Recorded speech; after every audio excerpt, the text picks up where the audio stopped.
বিৰোধী দলপতি দেৱব্ৰত শইকীয়া ডাঙৰীয়াক আমি চিঠি দিছিলোঁ আৰু স্পষ্টভাৱে আমি জনাইছিলোঁ যে আমি বুজাবুজিৰ জৰিয়তে ইলেকশ্যন খেলিব লাগে।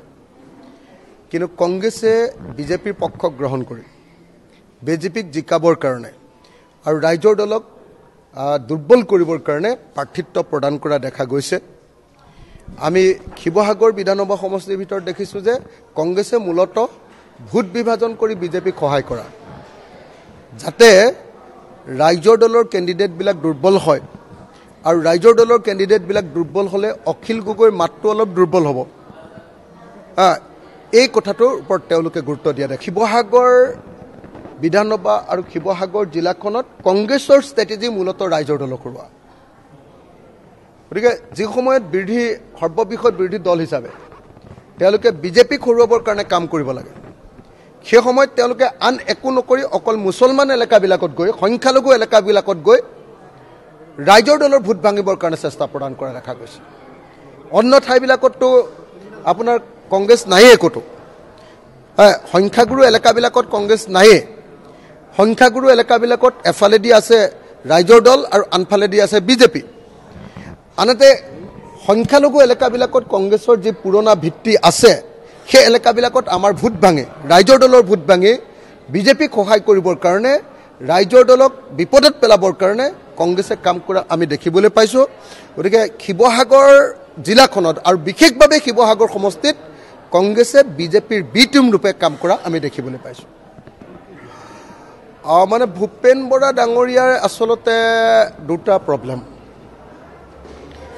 দুটা হ'ল যে তেওঁ কি কাৰণে মোক গালি পাৰিছে মই গম পাইছোঁ। মানে ভূপেন বৰা ডাঙৰীয়াৰ যি বিহপুৰীয়া সমষ্টি আৰু ভূপেন বৰা ডাঙৰীয়াৰ যি আপোনাৰ কি কয় আপোনাৰ এইটো সমষ্টি আপোনাৰ ৰঙানদী সমষ্টি, ৰঙানদী সমষ্টি আৰু বিহপুৰীয়া সমষ্টিত মানে আৰু নাওবৈচা সমষ্টিত তাৰমানে ৰাইজৰ দলে সাংঘাতিক ধৰণে প্ৰভাৱ বিস্তাৰ কৰিলে আৰু ৰাইজৰ দল তাতে জিকাটো এতিয়া প্ৰায় কনফাৰ্ম হৈ গ'ল। জিলা পৰিষদ আঞ্চলিক পঞ্চায়ত আটাইতে জিকিব আৰু কংগ্ৰেছে তাত সাংঘাতিক ধৰণে পৰাজিত হ'ব। যিহেতু কংগ্ৰেছে ৰঙানদী সমষ্টিত য'ত ভূপেন বৰা ডাঙৰীয়া খেলিব সেই সমষ্টিটোত হাৰিব। আমি তাতো বুজাবুজি কৰিবলৈ চেষ্টা কৰিছিলোঁ, কংগ্ৰেছে নকৰিলে। এতিয়া দেখিলে যে ৰঙানদী সমষ্টিত কংগ্ৰেছ একদম পৰাজিত হোৱাটো খাটাং।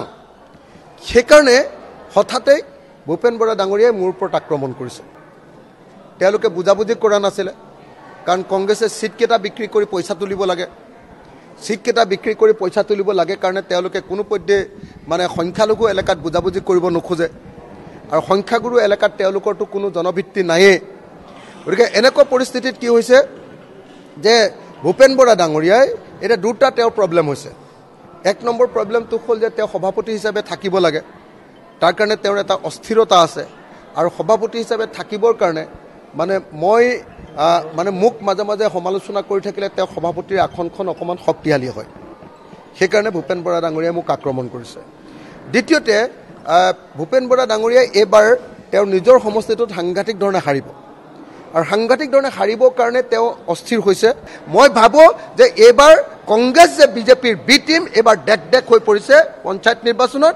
সেইকাৰণে কংগ্ৰেছক আমি এই স্থানত থাকি কংগ্ৰেছক তেওঁলোকৰ নিজৰ স্থিতি সমালোচনা কৰিবৰ কাৰণে গৌৰৱ গগৈ ডাঙৰীয়া, ভূপেন বৰা ডাঙৰীয়া আৰু আপোনাৰ কি কয় আপোনাৰ দেৱব্ৰত শইকীয়া ডাঙৰীয়াক মই আহ্বান জনাইছোঁ।